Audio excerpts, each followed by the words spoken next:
want to talk to you about self-care. Wait, I know you're thinking, oh, no more talks about bubble baths or reading a book on a beach, which all sounds great, but really, who has the time? I know I don't.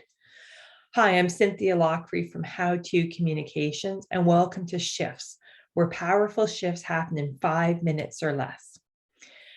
I really struggled with this whole self-care as a working mom who's an entrepreneur because my calendar is pretty full.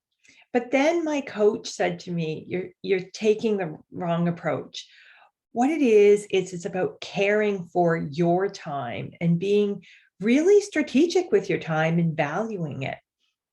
So I'm going to share some tips from a blog I wrote on How To Communications about self-care and why it's not just about you, how self-care helps your family, your clients, your employees, because you're able to be fully present and less scattered. So one tip is working in blocks of time. So if I'm writing a strategic communication plan for a client, I need to be really focused. So I turn off my emails, I turn off my phone, and I block 2 hours. And I fully work on that project for 2 hours. And I will tell you, by having zero distractions, I'm able to accomplish a few hours worth of work in 2 hours. What that does is it frees me up to, go for that walk at lunch, or to not have to think, oh, I have it dragging over me that I need to do this. Another tip for self-care is working on you. So if you're working in a company, how do you improve your resume? Where do you take that, that course or that training? For me as an entrepreneur, it's like, how do I promote my business? If I never write that blog, and if I never do these videos, my SEO, my search engine is going to go down. Plus, I'm in communication, so I should be showing how I promote myself because I help clients to promote their businesses. Another thing with self-care is finding those moments in the day, even if it's 5 minutes.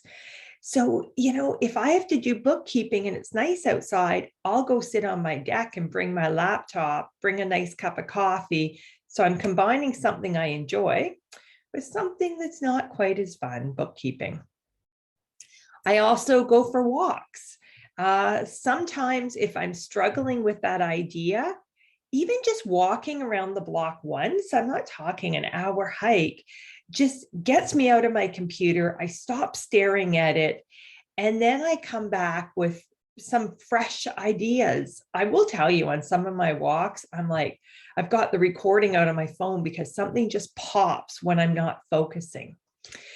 And so that's where self-care helps my client. By me caring for myself, my client gets a better end product. So I really encourage you to think about, what does self-care look like for you in terms of the work you do and your productivity? What are the small shifts that you can make to be more productive? Check out my blogs on howtocommunications.com for more learnings.